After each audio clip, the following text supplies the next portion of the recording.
ધોરણ 3 વિષય પર્યાવરણ પાઠ 21 પાણી બચાવીએ। રાજસ્થાનના ગામની વાત છે। ગામનું નામ બાજલપુર। માધો આ નાના ગામમાં રહે છે। અહીં ગામ તો ભાગ્યે જ દેખાય, બધે જ રેતી જોવા મળે। જ્યારે રેતી ઉડતી ન હોય ત્યારે ક્યાંક ઘર જોવા મળે। ઉનાળામાં અહીં પાણીની તંગી હોય। આ વર્ષ તો ખૂબ જ વરસાદ છે। અહીં વરસાદનું પડ્યો જ નથી, તેથી માતા અને બહેનને દૂર સુધી ચાલીને પાણી ભરવા જવું પડે છે। નજીકના તળાવમાં પાણી સુકાઈ ગયું છે। દરરોજ 4 ગળા પાણી ભરવા કલાકો જાય છે। તાપમાં ગરમ રેતી પર ચાલવાથી તેમના પગ પર બળી જાય છે અને ફોલ્લા પણ પડી જાય છે। ગામમાં પાણી ભરેલી ટ્રેન આવે છે તે સમયે ગામના બધા જ ખૂબ ખુશ થઈ જાય છે। માધોના પિતાજી તેમની ઊંટગાડી લઈને પાણી ભરવા જાય છે, પરંતુ આવું વારંવાર થતું નથી। લોકો પાણી માટે દિવસો સુધી રાહ જોતા હોય છે। ઘણા લોકો વરસાદના પાણીનો સંગ્રહ કરે છે। આ માટે એક ખાસ પદ્ધતિ છે જેને વરસાદી પાણીનો સંગ્રહ એટલે કે RWH કહે છે, જેમાં એક ટાંકી બનાવાય છે। શું તમે જાણો છો ટાંકી એટલે શું અને ટાંકી કેવી રીતે બનાવાય? તો વિદ્યાર્થીઓ, ટાંકી કેવી રીતે બનાવાય એ ધ્યાનથી સાંભળો। ટાંકી બનાવવા માટે વાડામાં એક ખાડો કરવો પડે અને આ ખાડામાં સિમેન્ટનો પાક્કો બનાવવો પડે। ટાંકીની ઢાંકી રાખવામાં આવે છે। અહીંના ઘરના છાપરા ત્રાંસા રાખવામાં આવે છે। આ કારણે વરસાદના પાણીનો સંગ્રહ કરી શકાય છે। વરસાદનું પાણી પાઇપ દ્વારા ટાંકીમાં જાય અને પાઇપમાં મોં પાસે ગણી જોડેલી હોય છે, જેથી કચરો ટાંકીમાં ન જાય। આ પાણીને ચોખ્ખું કરીને વાપરવું લેવાય છે। પાણીની તંગીને કારણે લોકોને કેવી મુસીબતોનો સામનો કરવો પડે છે? તો ટાંકીને લીધે થઈને પાણીમાં તંગીના કારણે લોકોના હાલ બેહાલ થઈ ગયા છે। લોકો પાણી માટે ખૂબ દૂર દૂર સુધી ચાલીને જવું પડે છે। રાજસ્થાનના રણપ્રદેશ કે સૌરાષ્ટ્રના ઘણા વિસ્તારોમાં 1-2 માટલા પાણી ભરવા માટે દૂર દૂર સુધી ફરવું પડે છે। પાણીનું પીવા યોગ્ય પ્રમાણમાં ન મળવાથી શરીર ઘણી બધી વ્યાધિઓ ઉત્પન્ન કરે છે, એટલે કે તકલીફ પડે છે। ઘણીવાર શરીરમાં પાણી ખૂટી જાય તો બેભાન થઈ જવાય છે। ઘણીવાર સ્નાન કર્યા સિવાય એક અઠવાડિયા સુધી ચલાવવું પડે છે। સરકારી રાહે પાણી આવે ત્યારે પાણી ભરવામાં ધક્કામુક્કી થાય છે, ઝઘડા થાય છે, માટલા ફૂટી જાય છે, બરાબર। આમ પાણીની તંગીના કારણે લોકોને ઘણી બધી મુશ્કેલીનો સામનો કરવો પડે છે।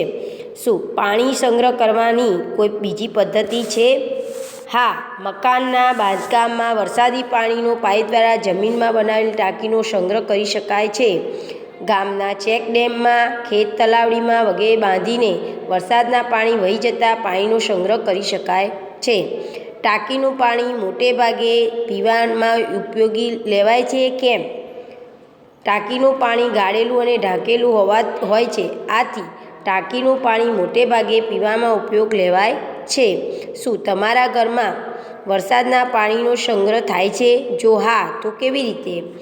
ના, અમારે ત્યાં વરસાદનું પાણી એકઠું કરવામાં આવતું નથી, પરંતુ અમારા મહોલ્લાની બાજુની સોસાયટીમાં દરેક મકાનના ધાબાનું વરસાદી પાણી પાઇપ દ્વારા જમીનમાં બનાવેલી ટાંકીમાં સંગ્રહ કરવામાં આવે છે અને તે પાણીનો ઉપયોગ તેમાં લાંબા સમય સુધી કરે છે।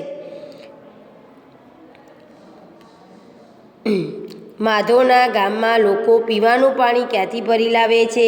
માધોના ગામના લોકો પીવાનું પાણી તળાવમાંથી ભરી લાવે છે। તેના ગામથી ઘણું દૂર છે। ક્યારેક તેઓ પાણીની ટ્રેન દ્વારા પણ મળે છે। માધોની જેમ જ સરોજ પણ તેના ઘરમાં પાણીની તંગી અનુભવે છે। તે રામનગરમાં રહે છે। દિવસમાં માત્ર અડધા કલાક માટે જ પાણી આપવામાં આવે છે। વિસ્તારના બધા જ લોકો એક જ નળ ઉપરથી પાણી મેળવે છે। શું તમે વિચારી શકો છો? અને તેઓને શી અગવડ પડે છે? પાણી ન હોય તો શું અગવડ પડે? તો રાંધી ન શકાય, પૃથ્વી પર માણસ, પશુ, પંખી, જીવજંતુ જીવી ન શકે, સ્નાન ન કરી શકાય, તરસ ન છીપાવી શકાય। સરોજે નળની પાળી ભરવાનું હોય છે. જ્યારે પણ તેને તક મળે તે ઘડો ભરે છે, ભલે પછી ટીપું ટીપું પાણી મળે. વિચારો, નળ ટીપે ટીપે લીક થાય ત્યારે કેટલું પાણી બગડે. પાણી બચાવવા કયા કયા રસ્તા વિચારી શકાય? તો પાણી બચાવવા માટે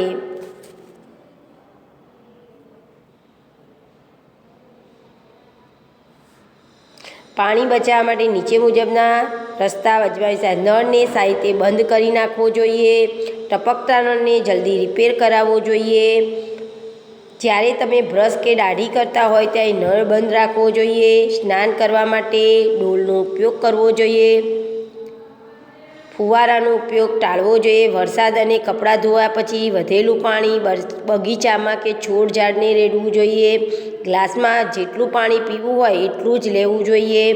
વરસાદના પાણીને ગટરમાં વહી જતું અટકાવવું જોઈએ. તેથી ટાંકીનો સંગ્રહ કરવો જોઈએ. તમે પાણીનો બગડતું જોયું હોય તેવા સ્થળના નામ આપો.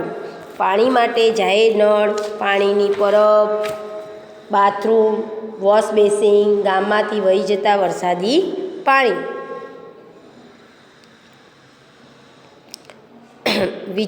વિવિધ રંગની લીટીઓ જોડો અને કયું કામ કરવામાં આવે તો તે પાણી ફરી વપરાશમાં લઈ શકાય. તો હાથ અને મોઢું ધોયેલું પાણી સંડાસમાં કે શૌચાલયમાં ઉપયોગ કરી શકાય ને ઝાડને પણ રેડી શકાય. કપડાં ધોયેલું પાણી તો ભોંયતળિયું એટલે કે પોતું કરવા માટે વપરાય અને સંડાસ બાથરૂમમાં પણ વપરાય. ફળો અને શાકભાજી ધોયેલું પાણી તો એ ભોંયતળિયું સાફ કરવા અને ઝાડને પણ અપાય. તમે પાણી ફરીથી ઉપયોગ કરવા અંગે જાણ્યું છે. લોકો પાણી બચાવવાની પદ્ધતિઓ ત્યારે જ વાપરે છે જ્યારે પાણીની તંગી હોય. કેટલાક લોકો પાણીનો બગાડ કરે છે, તેથી જ પાણીની તંગી છે. વિચારો, જો બધા પૂરતું પાણી મળે તો કેવું સારું. તો આજે દુનિયામાં ઘણા બધા દેશો પાણી માટે ભયંકર તંગી અનુભવી રહ્યા છે.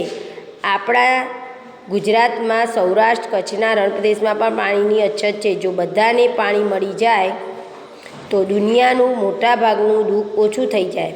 આજે ઘણા વિસ્તારોમાં માનવી, પશુ પંખી પાણી વગર ટળવળે છે. તે પ્રશ્નો હલ થઈ જાય છે. બધાને પાણી મળે તો પૃથ્વી પરના તમામ જીવો નવજીવન મળે. પરંતુ આ સાથે આપણે એ પણ જોવું જોઈએ કે પાણી મળે તો તેનો બચાવવું જોઈએ અને વૃક્ષો ઉગાડી પર્યાવરણને બચાવવું જોઈએ. કેમ કે પાણી બચાવવું તો પાણી આપણને બચાવે.